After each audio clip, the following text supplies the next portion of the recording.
الحمد للہ رب العالمین والصلاة والسلام علی سید المرسلین وعلی آلہ وصحبہ اجمعین۔ ہماری اس کہانی کا ہیرو اصحاب رسول میں سے وہ شخص ہے جس کا نام عبداللہ ابن حذافہ سہمی ہے۔ ممکن تھا کہ تاریخ اس شخص کی طرف بھی کوئی توجہ نہ کرتی اور اس کا کوئی خیال دل میں لائے بغیر اسی طرح گزر جاتی جس طرح اس سے پہلے کے لاکھوں عربوں کو نظر انداز کرتی ہوئی گزر گئی ہے، لیکن اسلام نے عبداللہ بن حذافہ سہمی کے لیے ان کے دو ہم عصر اور اپنے وقت کے عظیم بادشاہوں شہنشاہ ایران کسریٰ اور شہنشاہ روم قیصر سے ملاقات کا موقع فراہم کر دیا تھا، اور ان دونوں سے ان کی ملاقات کے ساتھ ایک ایسی داستان وابستہ ہو گئی جو ہمیشہ کے لیے زمانے کی یادداشت میں محفوظ ہو چکی ہے اور جس کو تاریخ کی زبان برابر دہراتی رہے گی۔ شہنشاہ ایران کسریٰ کے ساتھ ان کی ملاقات کا قصہ 6 ہجری سے تعلق رکھتا ہے، جب نبی اکرم صلی اللہ علیہ وسلم نے اپنے کچھ صحابہ کے ذریعے شاہان عجم کے پاس دعوت خطوط ارسال فرمائے اور ان خطوط کے ذریعے انہیں اسلام کی دعوت دینے کا ارادہ کیا تھا۔ رسول اللہ صلی اللہ علیہ وسلم کو اس مہم کے دوران پیش آنے والے خطرات کا پورا اندازہ تھا، کیونکہ ان قاصدوں کو ایسے دور دراز علاقوں میں جانا تھا جن سے اس سے پہلے ان کو کوئی سابقہ نہیں پیش آیا۔ مزید یہ کہ وہ لوگ ان لوگوں کی زبان سے نابلد اور حکمرانوں کے مزاج سے بالکل ناواقف تھے۔ پھر اس پر مزید یہ کہ انہوں نے اپنے سابقہ ادیان کو ترک کرنے اور اپنے اقتدار حکومت کے منصب سے الگ ہو جانے اور ایک ایسی قوم کے دین میں داخل ہونے کی دعوت دینی تھی جو ماضی قریب میں ان کے ماتحت رہ چکی تھی۔ یقیناً ایک نہایت پرخطر سفر تھا جس پر روانہ ہونا موت کے منہ میں جانے اور اس سے زندہ سلامت واپس آنا نیا جنم پانے کے مترادف تھا۔ اس مہم کے متوقع خطرات کے پیش نظر رسول اللہ صلی اللہ علیہ وسلم نے صحابہ کرام کو مشورے کے لیے جمع کیا اور ان کے سامنے خطبہ دینے کے لیے کھڑے ہوئے۔ آپ نے اللہ تعالیٰ کی حمد و ثنا کے بعد فرمایا، میں تم میں سے کچھ لوگوں کو شاہان عجم کے یہاں سفارت پر بھیجنا چاہتا ہوں، تم لوگ اس میں مجھ سے مخالفت نہ کرنا جیسا کہ بنی اسرائیل نے عیسیٰ علیہ السلام سے اختلاف کیا تھا۔ جواب میں صحابہ کرام نے عرض کیا، اللہ کے رسول آپ صلی اللہ علیہ وسلم ہم کو جہاں چاہے بھیج دے، ہم آپ کا ہر پیغام خوشی پہنچانے کے لیے تیار ہیں۔ رسول اللہ صلی اللہ علیہ وسلم نے ملوک عرب اور شاہان عجم کے پاس اپنے خطوط پہنچانے کے لیے 6 صحابہ کو طلب فرمایا، ان میں سے ایک حضرت عبداللہ ابن حذافہ سہمی بھی تھے۔ انہیں شہنشاہ ایران کسریٰ کے یہاں رسول اللہ صلی اللہ علیہ وسلم کا پیغام پہنچانے کے لیے منتخب کیا گیا۔ حضرت عبداللہ ابن حذافہ نے اپنی اونٹنی کو سواری کے لیے تیار کیا، بیوی بچوں سے رخصت ہوئے اور تنہا اپنی منزل مقصود کا رخ کیا، اور راستے کے نشیب و فراز کو طے کرتے اور مصائب سفر کو برداشت کرتے ہوئے ایران پہنچے تو درباریوں سے کسریٰ کے ساتھ ملاقات کی خواہش ظاہر کی اور ان کو اس خط سے بھی آگاہ کر دیا جسے وہ بادشاہ کے لیے لے کر آئے تھے۔ کسریٰ کو اس کی خبر ہوئی تو اس نے اپنے دربار کی تزئین و آرائش کا حکم دیا اور اپنے تمام بڑے افسروں کو دربار میں حاضری کی ہدایت کی۔ ساری تیاریاں مکمل ہو گئی تو اس نے حضرت عبداللہ ابن حذافہ کو دربار میں طلب کیا۔ اس وقت ان کے جسم پر ہلکا سا کمبل اور معمولی سی عبا تھی اور ان کے حلیے سے بدوی عربوں کی سادگی کا اظہار ہو رہا تھا، لیکن ان کا سر بہت بڑا اور قد کافی لمبا تھا اور ان کے سینے میں عظمت اسلام اور دل میں عزت اسلام کی آتش جوالہ شعلہ زن تھی۔ کسریٰ نے ان کو اپنی طرف بڑھتے ہوئے دیکھا تو ایک درباری کو اشارہ کیا کہ وہ خط ان کے ہاتھ سے لے لے، مگر حضرت عبداللہ ابن حذافہ سہمی نے کہا کہ نہیں، رسول اللہ صلی اللہ علیہ وسلم کا حکم ہے کہ میں یہ خط اپنے ہاتھوں سے آپ کے حوالے کروں اور میں رسول اللہ صلی اللہ علیہ وسلم کے حکم کی خلاف ورزی نہیں کر سکتا۔ کسریٰ نے درباریوں سے کہا کہ چھوڑ دو، اس کو میرے پاس آنے دو۔ حضرت عبداللہ نے کسریٰ کے قریب جا کر خط اس کے سپرد کر دیا اور اس نے اپنے عرب سیکریٹری کو بلایا جو ہیرا کا باشندہ تھا اور اسے اپنے سامنے خط کھولنے اور اس کو پڑھنے کا حکم دیا۔ اس نے خط کھول کر پڑھنا شروع کیا، خدائے رحمان و رحیم کے نام سے، محمد رسول اللہ کی طرف سے شاہ ایران کسریٰ کو سلامتی ہو اور اس پر بھی جو ہدایت کی پیروی کرے۔ خط کا اتنا حصہ سنتے ہی اس کے سینے میں غیظ و غضب کی آگ بھڑک اٹھی، اس کا چہرہ غصے سے سرخ ہو گیا اور گردن کی رگیں تن گئی، کیونکہ رسول اللہ صلی اللہ علیہ وسلم نے خط کا آغاز اپنے نام سے کیا تھا۔ اس نے سیکریٹری کے ہاتھوں سے خط چھین لیا اور اس کو پھاڑ کر پرزہ پرزہ کرتے ہوئے چیخ اٹھا، میرا غلام اور مجھے اس طرح خط لکھ رہا ہے۔ پھر اس نے حضرت عبداللہ بن حذافہ کو دربار سے نکال کر باہر کرنے کا حکم دیا، چنانچہ وہ وہاں سے نکال دیے گئے۔ حضرت عبداللہ دربار سے نکلے تو انہیں کچھ پتہ نہیں تھا کہ اب اللہ تعالیٰ ان کے ساتھ کیا معاملہ کرنے والا ہے، یا وہ قتل کر دیے جائیں گے یا انہیں آزاد چھوڑ دیا جائے گا۔ لیکن پھر انہوں نے اپنے دل میں کہا، خدا کی قسم، رسول اللہ صلی اللہ علیہ وسلم کا خط پہنچانے کے بعد اب میرا جو بھی حشر ہو مجھے اس کی کوئی قطعاً پرواہ نہیں ہے۔ ادھر جب کسریٰ کا غصہ کم ہوا تو اس نے حضرت عبداللہ کو دوبارہ اپنے سامنے پیش کیے جانے کا حکم دیا، لیکن وہ نہیں ملے۔ اس کے آدمیوں نے بہت تلاش کیا مگر ان کا کوئی سراغ نہ ملا۔ ان لوگوں نے جزیرے عرب تک جانے والے تمام راستوں کو چھان مارا مگر ان کے ہاتھ سے نکل چکے تھے۔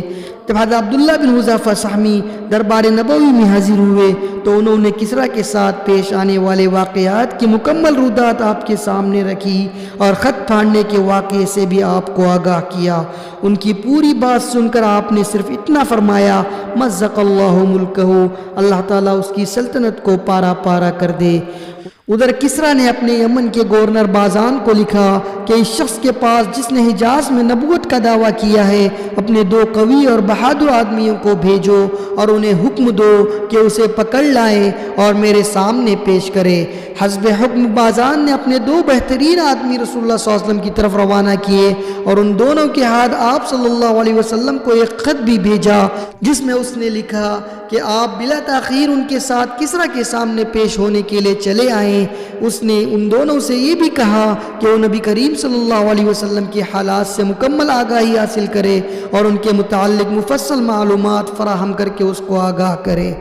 وہ دونوں تیز رفتاری کے ساتھ مراحل سفر طے کرتے ہوئے طائف پہنچے۔ وہاں ان کی ملاقات قریش کے ایک تجارتی قافلے سے ہوئی۔ ان سے محمد صلی اللہ علیہ وسلم کے متعلق دریافت کیا تو معلوم ہوا کہ وہ یثرب میں ہیں۔ اس کے بعد تاجر خوش و خرم اور شادہ و فرحہ مکہ پہنچے اور انہوں نے قریش کو خوشخبری دیتے ہوئے کہا، یہ بات تمہارے لیے بڑی خوشکن اور مسرت انگیز ہے کہ کسریٰ محمد صلی اللہ علیہ وسلم کی درپے آزار ہو گیا ہے اور اس نے تمہیں اس کے شر سے بچا لیا ہے۔ ادھر ان دونوں نے مدینے کا رخ کیا۔ وہاں پہنچ کر نبی اکرم صلی اللہ علیہ وسلم سے ملے اور بازان کا خط آپ کے حوالے کرتے ہوئے کہا کہ شہنشاہ کسریٰ نے اپنے حاکم بازان کو ہدایت کی ہے کہ وہ لانے کے لیے کسی کو بھیجے، چنانچہ ہم اسی لیے آئے ہیں کہ آپ ہمارے ساتھ چلے جائیں۔ اگر آپ ہماری بات مان لیں تو ہم کسریٰ سے بات کر کے آپ کے لیے رعایت حاصل کر لیں گے اور آپ کو اس کی طرف سے پہنچنے والی تکلیف اور اذیت سے بچا لیں گے۔ لیکن اگر آپ نے ہماری بات ماننے سے انکار کیا تو آپ خود اس کی قوت سے بخوبی واقف ہیں۔ آپ یہ اچھی طرح جانتے ہیں کہ وہ آپ کو اور آپ کی پوری قوم کو تباہ و برباد کرنے کی طاقت رکھتا ہے۔ رسول اللہ صلی اللہ علیہ وسلم نے ان کی باتیں سن کر مسکراتے ہوئے فرمایا، آج تو تم لوگ اپنی قیامگاہ پر واپس جاؤ، کل پھر آنا۔ جب دوسرے دن وہ دونوں بارگاہ رسالت میں حاضر ہوئے اور پوچھا، کیا آپ نے ہمارے ساتھ چلنے اور کسریٰ سے ملنے کے لیے خود کو تیار کر لیا ہے؟ تو آپ نے جواب دیا، آج کے بعد تم کسریٰ سے نہیں مل سکو گے۔ اللہ تعالیٰ نے اس کے بیٹے شیرویا کو فلاں مہینے کی فلاں رات اس کے اوپر مسلط کر کے اسے ہلاک کر دیا ہے۔ یہ سنا تو ان کے چہروں پر دہشت و حیرانی کے آثار ظاہر ہوئے اور وہ ٹکٹکی باندھ کر آپ کی طرف دیکھنے لگے۔ پھر وہ اپنی حیرت پر قابو پاتے ہوئے بولے، جانتے ہیں آپ یہ کیا کہہ رہے ہیں؟ کیا یہ بات ہم بازان کو لکھ دیں؟ تو آپ صلی اللہ علیہ وسلم نے فرمایا، ہاں، اور اس کو یہ بھی لکھ دینا کہ میرا دین کسریٰ کی سلطنت کے آخری حدود تک پہنچے گا، اور اسے یہ بھی لکھ دو کہ اگر تم اسلام قبول کر لو تو میں تمہارا یہ سارا زیر حکومت علاقہ تمہیں سپرد کر کے تم کو تمہاری قوم کا حکمراں بنا دوں گا۔ اس کے بعد وہ دونوں آپ سے رخصت ہو کر بازان کے پاس پہنچے اور رسول اللہ صلی اللہ علیہ وسلم کی دی ہوئی خبر سے اس کو مطلع کیا۔ بازان نے کہا اگر محمد کی یہ بات درست ہے تو یقیناً وہ اللہ کے نبی ہے، اور اگر ایسا نہیں ہے تو سوچوں گا کہ مجھے ان کے ساتھ کیا رویہ اپنانا چاہیے۔ پھر اس کے چند ہی روز بعد شیرویہ کا خط بازان کے پاس پہنچا جس میں اس نے لکھا تھا میں نے کسریٰ کو قتل کر دیا ہے، میں نے اس کو اپنی قوم کے انتقام میں قتل کیا ہے، اس نے ہماری قوم کے اشراف کو قتل کرنا، ان کی عورتوں کو کنیز بنانا اور ان کے اموال کو غصب کرنا اپنا شیوا بنا لیا تھا۔ جب میرا یہ خط تمہارے پاس پہنچے تو اپنے پاس موجود تمام لوگوں سے میری اطاعت و فرما برداری کا ہاتھ لے لو۔ بازان نے اس خط کو پڑھتے ہی ایک طرف پھینک کر اپنے دخول اسلام کا اعلان کر دیا، اور اس کے ساتھ ہی یمن میں رہنے والے سارے ایرانیوں نے اسلام قبول کر لیا۔ یہ کہانی تو تھی حضرت عبداللہ بن حذیفہ سہمی کی کسریٰ شاہ ایران کے ساتھ ملاقات کی۔ رہی قیصر روم سے ان کی ملاقات کی کہانی تو یہ ہے۔ قیصر روم کے ساتھ حضرت عبداللہ کی ملاقات خلیفہ ثانی حضرت عمر بن خطاب کے عہد خلافت میں ہوئی تھی۔ امیر المومنین حضرت عمر فاروق نے 13 ہجری میں رومیوں سے جنگ کرنے کے لیے ایک فوج روانہ کی تھی جس میں حضرت عبداللہ بن حذیفہ بھی شریک تھے۔ مسلمان مجاہدین کی صداقت، ایمانی عقیدے کی پختگی اور راہ خدا میں ان کی جانبازی و جانسپاری کی خبریں قیصر روم تک پہلے سے پہنچ چکی تھی۔ اس نے اپنے فوجی افسروں کو اس بات کی ہدایت کر دی کہ وہ اگر کسی مسلمان سپاہی کو گرفتار کرنے میں کامیاب ہو جائے تو اسے قتل نہ کرے بلکہ زندہ اس کے سامنے پیش کرے۔ خدا کی مرضی اتفاق سے حضرت عبداللہ بن حذیفہ رومی فوجیوں کے ہاتھوں گرفتار ہو گئے۔ رومی انہیں بادشاہ کے پاس لائے اور یہ کہتے ہوئے اس کے سامنے پیش کیا یہ شخص محمد کے ان اصحاب میں سے ہے جنہوں نے بالکل آغاز دعوت کے زمانے میں آپ کی پکار پر لبیک کہا تھا۔ ہم اس کو گرفتار کرنے میں کامیاب ہو گئے اور حسب حکم آپ کے سامنے پیش کر رہے ہیں۔ قیصر انہیں دیر تک بغور دیکھتا رہا، پھر ان سے کہنے لگا میں تمہارے سامنے ایک بات پیش کر رہا ہوں۔ حضرت عبداللہ رضی اللہ تعالیٰ عنہ نے پوچھا وہ کیا بات ہے؟ تو قیصر نے جواب دیا تم نصرانیت قبول کر لو، اگر تم نے میری بات مان لی تو میں تمہیں رہا کر دوں گا اور تمہارے ساتھ عزت و تکریم کا بہترین سلوک کروں گا۔ حضرت عبداللہ نے اس کی اس پیشکش کو نفرت و حقارت سے ٹکرا دیا اور حد درجہ تحمل کا مظاہرہ کرتے ہوئے جواب دیا یہ بات ناممکن ہے، موت مجھے تمہاری اس پیشکش سے ہزاروں گنا زیادہ محبوب ہے۔ قیصر ان کو شیشے میں اتارنے کی کوشش کر رہا تھا اور کہنے لگا میں دیکھ رہا ہوں کہ تم ایک عقل مند آدمی ہو، اگر تم میری یہ پیشکش قبول کر لو تو میں تمہیں اپنے اقتدار میں شریک کر لوں گا۔ بادشاہ کی اس سطحی پیشکش کو سن کر بوجھل زنجیروں میں جکڑا ہوا قیدی بے ساختہ مسکرا پڑا اور اس نے نہایت بے نیازی اور لاپرواہی کا مظاہرہ کرتے ہوئے جواب دیا خدا کی قسم اگر تم عرب و عجم کی ساری سلطنت بھی مجھے دے دو اور اس کے بدلے صرف یہ چاہو کہ میں ایک لمحے کے لیے دین محمد سے پھر جاؤں تو یہ بھی میرے لیے قطعاً ناقابل قبول ہے۔ قیصر نے دھمکی دیتے ہوئے کہا تب میں تم کو قتل کر دوں گا۔ حضرت عبداللہ نے اس کی دھمکی سے مرعوب ہوئے بغیر جواب دیا تمہاری مرضی جو چاہو کرو۔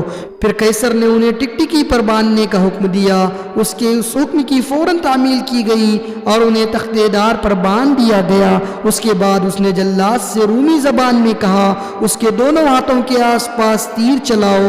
وہ اس وقت بھی انہیں نصرانیت قبول کرنے کی دعوت دے رہا تھا مگر انہوں نے انکار کر دیا۔ پھر اس نے جلاد کو ان کے پاؤں کے ارد گرد تیر مارنے کا حکم دیا۔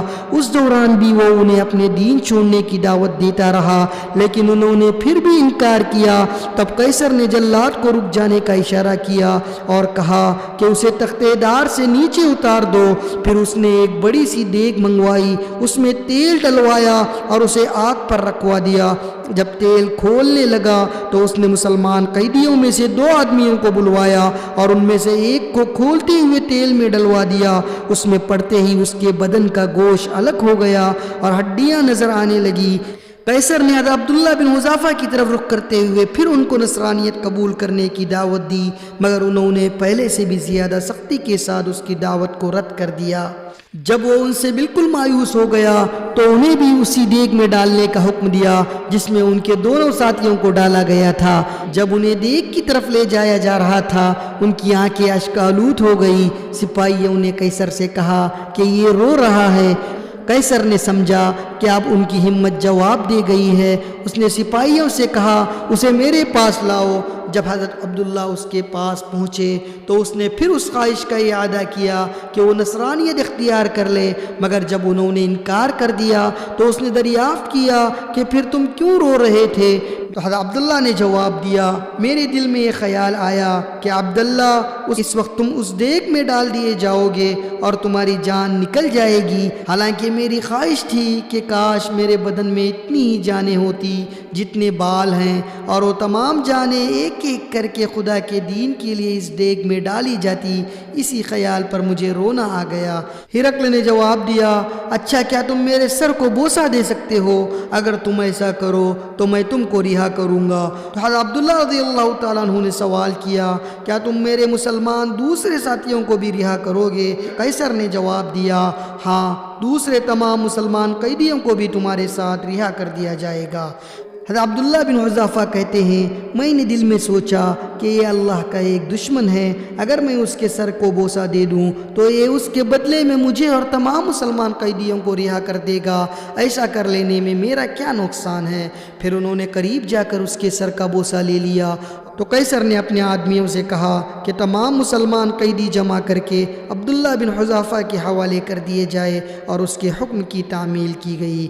حضرت عبداللہ بن حذافہ خلیفہ کی خدمت میں پہنچے تو انہوں نے اپنی یہ تمام گفتگو ان کو سنائی، جس کو سن کر وہ بہت خوش ہوئے اور قیدیوں کو دیکھا تو فرمایا کہ ہر مسلمان پر یہ حق ہے کہ وہ عبداللہ بن حذافہ کے سر کو بوسہ دے، اور یہ حق سب سے پہلے میں ادا کر رہا ہوں۔ اور پھر انہوں نے حضرت عبداللہ بن حذافہ کے سر کا بوسہ لیا۔